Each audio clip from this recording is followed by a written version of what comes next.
नमस्कार दोस्तों, stock market studies में फिर से एक बार आपको दिल से स्वागत करता हूँ। तो आज मैं ऐसे कुछ कंपनीज़ के बारे में चर्चा करूँगा, जो बहुत इम्पोर्टेंस है क्योंकि इतने दिनों से जो इतने भारी भरकम क्रैश हुआ था, वो किस लेवल तक उसको रिकवरी किया है और किस हाई वॉल्यूम के साथ रिकवरी किया है।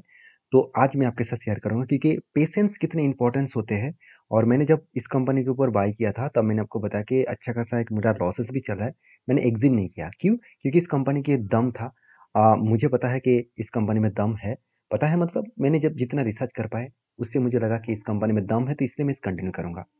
तो चलो एक-एक करके सारे डिटेल्स देख लेते हैं। सबसे पहले मैं बात करूँगा उनो मिंडा के बारे में, क्योंकि मुझे पिछले दिनों में एटलीस्ट 4 कमेंट्स आया है कि उनो मिंडास के ऊपर सर ब्रेकआउट होने वाला है, तो अभी क्या किया जाए? देखिए, कंपनी के ऊपर ब्रेकआउट होने वाले हैं, अभी ब्रेकआउट हुआ नहीं। आपको पहले चीज़ों को समझना पड़ेगा। जैसे देखिए, कंपनी के ऊपर क्या पैटर्न्स बने, पहले यहाँ पे शोल्डर बने, उसके बाद बिग हेड बने, उसके बाद यहाँ पे छोटा-सा शोल्डर बनेगा। मतलब ऐसे फिर से एक शोल्डर यहाँ पे कंपनी क्रिएट करेगा। तो यहाँ पे शोल्डर बनेगा, मतलब क्या है, कंपनी के ऊपर एक ब्रेकआउट आने का चांसेस है। अगर ब्रेकआउट हुआ तो किस तरीके से कंपनी के ऊपर मैं काम करने वाला हूँ? पहली बात, कंपनी की टोटल रेंज है, इस रेंज को मैं मार्किंग करूँगा। मतलब जहाँ से कब बने उस रेंज को मार्किंग करूँगा। उसके बाद उसको ऊपर बिठा दूँगा, तो टोटल जो रेंज निकल के आएगा वो ही मेरा टारगेट रहेगा। तो टारगेट लेने से पहले तो एंट्री होना चाहिए। तो एंट्री किस बेसिस में मैं एंट्री लेने वाला हूँ? अगर यहाँ पे देखूँ तो कंपनी के ऊपर देखिए, जब शोल्डर कम हेड कम शोल्डर बने थे, तो इस पैटर्न्स को कहा जाता है reversal head and shoulder patterns. तो इस पैटर्न्स को फाइनली क्या किया, ब्रेकआउट करने का कोशिश किया। हाँ, पिछले दिनों में ब्रेकआउट मार्केट ओपनिंग होने के बाद एक बूस्ट तो देखने को मिला था। उसके बाद मार्केट क्लोजिंग होने के बाद नीचे ही क्लोजिंग दे दिया। मतलब यही बात यहाँ पे देखने को मिला कि ब्रेकआउट कन्फर्मेशन नहीं हुआ है। जो लोग इस ब्रेकआउट देखने के बाद ही शायद एंट्री ले चुके हैं, वो बुरी तरीके से फंसने वाले हैं। क्यों? मैं आपको बता रहा हूँ, क्योंकि देखिए, ध्यान से देखना है चीज़ों को, कि कंपनी के ऊपर पहले भी इसी तरीके से एक ब्रेकआउट यहाँ पे भी देखने को मिला था, और हाई वॉल्यूम के साथ। उसके बाद थोड़ा सा नीचे आए, फिर से रिकवरी किया, उसके बाद देखिए बिग क्रैश हुआ। मतलब जब तक आपको ब्रेकआउट कन्फर्मेशन ना दे, मतलब यहाँ पे भी देखिए ब्रेकआउट हुआ, और यहाँ पे ब्रेकआउट किस किस तरीके से वॉल्यूम के साथ देखने को मिला है। मतलब जो सिचुएशन यहाँ पे क्रिएट हुआ है, उसके अकॉर्डिंग कंपनी के ऊपर एक प्रेशराइज है। और उस प्रेशराइज के बाद मुझे लगता है कंपनी को ब्रेक करना इतना आसान नहीं होगा। अगर ब्रेक भी करे तो ब्रेकआउट कन्फर्मेशन चाहिए। मतलब एक ग्रीन कैंडल इस रेंज को ब्रेक करना पड़ेगा, जो रेंज निकल कर है 1884। और इस लेवल को अगर ब्रेकआउट करने के बाद नेक्स्ट कैंडल उसके ऊपर कोई ग्रीन कैंडल क्लोजिंग होना चाहिए, तो उसको कहा जाएगा ब्रेकआउट कंफर्मेशन। तो मुझे लगता है जो सिचुएशन यहाँ पे क्रिएट हुआ है, उसके अकॉर्डिंग कंपनी के ऊपर शोल्डर हेड कम शोल्डर बने हैं। उसके बेसिस में मैं कंटिन्यू यहाँ पे जर्नी करने वाला हूँ। और मुझे लगता है इस जर्नी के बेसिस में कंपनी अच्छा खासा यहाँ पे टारगेट दिला सकते हैं। तो क्या सही में ये कंपनी टारगेट देगा? क्या उतना ही दम है? देखिए, कंपनी के ऊपर सबसे पहली बात, कंपनी मार्केट शेयर में एक स्ट्रॉन्ग प्लेयर है। जैसे एयरबैग्स कंपनी बनाने में 25% मार्केट शेयर इसी के पास है। साथ ही साथ एलॉय जो व्हील्स है फोर व्हीलर्स का, उसके ऊपर 45% मार्केट इसी के पास है। साथ ही साथ ऑटोमोबाइल्स जो हॉर्न्स होते हैं, उस सेगमेंट में कंपनी 50% मार्केट शेयर लेकर रखे है। और साथ ही साथ लाइट एंड ऑटोमोबाइल्स का जो सेगमेंट है, तो वो 20% मार्केट शेयर इसी के पास है। स्विच मतलब स्विचेस जो है टू व्हीलर्स का 65 मार्केट शेयर इसी के पास है। स्विचेस फोर व्हीलर के ऊपर 55% मार्केट शेयर है। मतलब ओवरऑल बात किया जाए तो कंपनी एक लीडर प्लेयर है। और वही प्रोडक्ट के ऊपर कंपनी काम करे जो प्रोडक्ट हमेशा डिमांडेबल रहेगा, क्योंकि चाहे वो ईवीज आए, चाहे वो पेट्रोल डीजल कुछ भी कैटेगरी से गाड़ी आए, तो हॉर्न तो खरीदारी करना ही होगा, लाइट्स तो खरीदारी करना ही होगा। साथ ही साथ देखा जाए तो मतलब गाड़ी के लिए तो एयर बैग्स तो मास्ट भी अभी लगाना ही पड़ेगा, क्योंकि रूल्स के अकॉर्डिंग तो एयर बैग्स अभी चाहिए ही चाहिए। उसके साथ साथ एलॉय व्हील भी चाहिएगा, क्योंकि मतलब जो टायर्स होते हैं, वो तो व्हील के बिना टायर्स लगेगा नहीं। तो ये सारी चीज़ डिमांडेबल है और हमेशा डिमांडेबल रहेगा। और ये सारे कारण की वजह से मैं इस कंपनी के ऊपर बुलिश हूँ। और दूसरी बात, कंपनी के ऊपर क्वार्टरली रिजल्ट में भी कंपनी में दम है। 180 करोड़ का कम प्रॉफिट किया था, इस बार 200 करोड़ का प्रॉफिट किया। तो एक स्ट्रेंथ है, इस स्ट्रेंथ के बेसिस में मैं कंटिन्यू करना चाहता हूँ। नेक्स्ट जो कंपनी, उसका नाम है Bajaj finance, sorry Bajaj Finserv. देखिए, मैं पहले ही बोल चुका हूँ कि पेशेंस बहुत इंपॉर्टेंस होते हैं। जो लोगों के पास पेशेंस नहीं है, वो मार्केट से पैसा शायद मुझे लगता है वो कमा नहीं पाएंगे। क्योंकि उसके पास पेशेंस नहीं है, तो वो क्या करेंगे, थोड़ा सा बाइंग होने के बाद, मान के चलिए इस लेवल के ब्रेकआउट होने के बाद बाई हुआ, टारगेट कुछ इस तरीके से लेवल में था, और वहां से जाने से पहले ही कंपनी क्रैश हो गया, तो वो क्या करेंगे, इस जगह पे एग्जिट कर लेंगे। और यही जगह पे बड़े बड़े इंस्टीट्यूशन बाई करेगा, यही जगह पे जो प्रॉपर जो मतलब एनालिसिस करके काम करते हैं, अगर वो इस जगह पे एंट्री लिया था तो यहाँ पे वो एवरेज करेगा, एग्जिट नहीं करेगा। और एक्चुअली मैंने इसी तरीके से काम किया। तो मेरा जो एंट्री लेवल था, मैंने एवरेज तो नहीं किया मगर मैं इसको होल्ड किया। किस बेसिस में?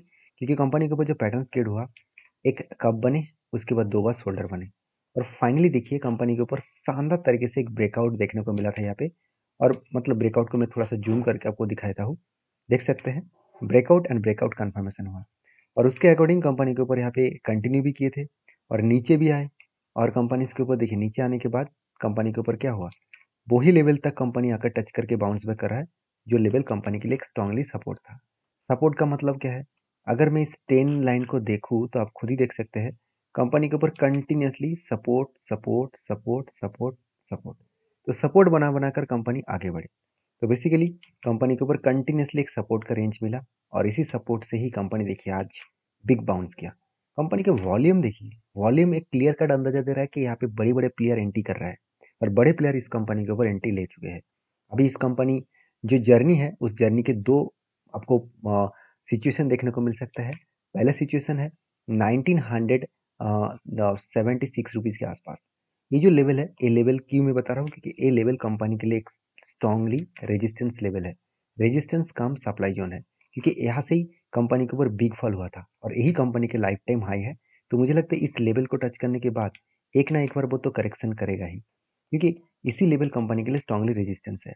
अगर इसको ब्रेक कर पाए, मान के चलिए यहाँ पे कंपनी ऊपर जा रहा है और इस लेवल को ब्रेक कर दिया, स्ट्रांगली ब्रेक किया, और उसके बाद नेक्स्ट कैंडल उसके ऊपर क्लोजिंग दे दिया, तो मैं जरूर सोचूंगा ये जो इतने दिनों से जो इसका स्ट्रांगली रेजिस्टेंस है उसको ब्रेक कर दिया है, अभी वो ऊपर ही जाएगा। उसको नीचे आने के लिए मतलब बहुत मेहनत करना पड़ेगा सेलर को। तो मैं बुलिश हूँ। अगर मैं एंटी लेवल से इसका टारगेट पॉइंट तक देखूँ तो मैं 27% टारगेट के लिए मैं इंतजार कर रहा हूँ। बाकी देखा जाएगा कब टारगेट मिलने वाला है, क्योंकि सब कुछ तो पेशेंस का गेम है, मैं पहले ही बोल चुका हूँ। क्योंकि बजाज फिनसर्व तो कोई छोटे मोटे कंपनी है नहीं। दूसरी बात, कंपनी के क्वार्टरली रिजल्ट के बारे में बात करूँ तो कंपनी में एक अलग लेवल का ग्रोथ है।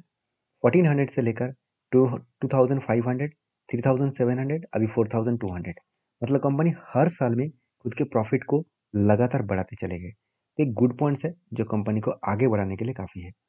बाकी इस कंपनी के जो टेक्निकली चार्ट पैटर्न्स है वो तो मैं आपके साथ शेयर कर ही चुका हूँ। बाकी आपकी क्या राय है मुझे कमेंट्स करके बताना। नेक्स्ट जो कंपनी है उसके बारे में बात करूँ, उसका नाम हिंदुस्तान पेट्रोलियम कॉर्पोरेशन लिमिटेड। देखिए, हिंदुस्तान पेट्रोलियम कॉर्पोरेशन लिमिटेड के ऊपर इसीलिए मैं चर्चा कर रहा हूँ, क्योंकि सबसे पहले मैं आपको चार्ट को दिखाने वाला हूँ। देखिए, कंपनी के ऊपर जो पैटर्न स्केड हुआ था, कुछ इस तरीके से लेवल्स का पैटर्न स्केड हुआ था। मैं एक बार आपके साथ यहाँ पे शेयर इसीलिए करूँगा, क्योंकि जो पैटर्न्स बना था, कुछ इस तरीके से पैटर्न्स बना था, आप देख सकते हैं। यहाँ पे शोल्डर बने थे, उसके बाद बिग हेड भी बने, उसके बाद एक छोटा सा शोल्डर बने, और फाइनली उसको ब्रेकआउट भी किया। और ब्रेकआउट करने के बाद कंपनी धीरे धीरे करके क्या किया, उसको टारगेट को भी अचीव किए। अभी ब्रेकआउट हुआ, ब्रेकआउट कन्फर्मेशन भी हुआ, उसके बाद देखिए धीरे धीरे करके ऊपर गया और टारगेट को भी अचीव किए। तो कहने का मतलब है, अगर आप किसी भी कंपनी के ऊपर काम कर रहे हैं तो उसके ऊपर एक चीज़ों का आपको ध्यान रखना होगा कि किसी भी कंपनी के ऊपर कोई भी एक पैटर्न क्रिएट हुआ है तो उस पैटर्न्स को फॉलो करके आप ब्लाइंडली काम करने के लिए चले जाएंगे, वो बहुत बड़ा गलती है। क्योंकि इस कंपनी के ऊपर काम करने का मेरा मेन मकसद यही था। जब मुझे इस कंपनी का फाइनेंशियल डिटेल्स देखने को मिला, मैंने जब फाइनेंशियल डिटेल्स को चेक किया, जब एंट्री बना था, तब मार्च के डेटा के हिसाब से मुझे सेल्स ज़्यादा देखने को मिले थे। एक्सपेंस को मिटाने के बाद प्रॉफिट जर्नी भी ऑब्वियसली पॉजिटिव लगा था। हाँ, छोटे मोटे प्रॉफिट डाउन हुआ था, फिर भी कोई बात नहीं, पॉजिटिव था।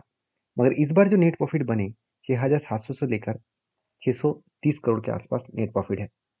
मतलब प्रॉफिटेबिलिटी में यहाँ पे कमियां देखने को मिला, और यही कारण की वजह से कंपनी के ऊपर एक प्रेशराइज बनता हुआ देखने को मिला है। तो जो लगातार कंपनी भाग रहे थे, उसके बाद अचानक गिरने का पीछे रीजन कौन सा है? देखिए, इसका रिजल्ट कब आया? रिजल्ट आया था अगस्त मंथ से पहले, मतलब जुलाई मंथ में, और वो भी 29 ऑफ जुलाई में। तो रिजल्ट जिस दिन आया, रिजल्ट आने के बाद नेक्स्ट डे में कुछ इस तरीके से वॉलेटिलिटी देखने को मिली। उसके बाद थोड़ा सा करेक्शन भी हुआ, उसके बाद फिर से कंपनी रिकवरी करना शुरू कर चुके हैं। अभी पैटर्न वाइज बात करूँ तो कंपनी के ऊपर दो तरीके से यहाँ पे सिचुएशन बने। अगर सिचुएशन को देखा जाए तो कंपनी के ऊपर पहले तो टारगेट हो चुके हैं, दूसरी फिर से यहाँ पे एक बार एक एंटी लेवल्स बन चुके हैं। कुछ इस तरीके से यहाँ पे कप बने, और उसके अकॉर्डिंग कंपनी के ऊपर एक शोल्डर भी क्रिएट हुआ, सॉरी एक हैंडल पैटर्न भी क्रिएट हुआ।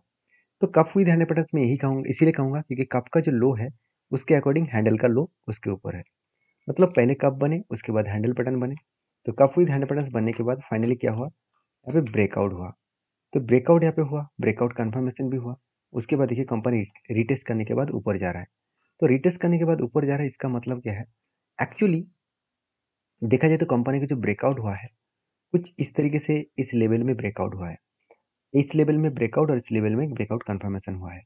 तो कंपनी कहाँ तक जा सकते हैं, इसका रेंज अगर मैं कैलकुलेट करूँ तो ओवरऑल डाउन साइड से टॉप लेवल तक देखूँ तो जो रेंज निकल कर है करीबन करीबन देखा जाए तो ओवरऑल इस कंपनी का जो टारगेट निकल कर है वो 25% के आसपास, और वो भी 500 रुपीज़ के आसपास। तो मुझे लगता है कंपनी धीरे धीरे करके ऊपर जाने का ही स्ट्रेंथ लेने वाला है, क्योंकि इतने दिनों से जो एक ही जगह पे होल्ड किया और इस होल्ड के जो ब्रेकआउट भी हुआ उसका फ़ायदा डायरेक्टली कंपनी दिखा सकते हैं। हाँ, डायरेक्टली यहाँ पे कंपनी टारगेट देगा कि नहीं देगा वो तो बाद में पता चलेगा। मुझे लग रहा है कि कंपनी एक बार शायद रीटेस्ट कर सकते हैं, क्योंकि जिस तरीके से यहाँ पे कैंडल बन रहा है तो उसके अकॉर्डिंग एक बार रीटेस्ट करने का तैयारी भी कर रहा है। बाकी देखा जाएगा इस कंपनी का क्या होने वाला है। तो मैं तो बुलिश हूँ, आपकी क्या राय है जरूर कमेंट्स करके बता सकते हैं। नेक्स्ट जो कंपनी है उसका नाम है one source ideas ventures limited. तो जो बेसिकली 30 करोड़ का कंपनी है, इस कंपनी का अपडेट यही है, ये कंपनी को स्प्लिट मिलने वाला है। हर एक के बदले कंपनी 10 शेयर देने वाला है, वो भी 13 तारीख को। तो जो लोग स्प्लिट पाना चाहते हैं एक बार डीपली रिसर्च करें, उसके बाद काम करें। मिलते नेक्स्ट वीडियो में, तब तक के लिए धन्यवाद।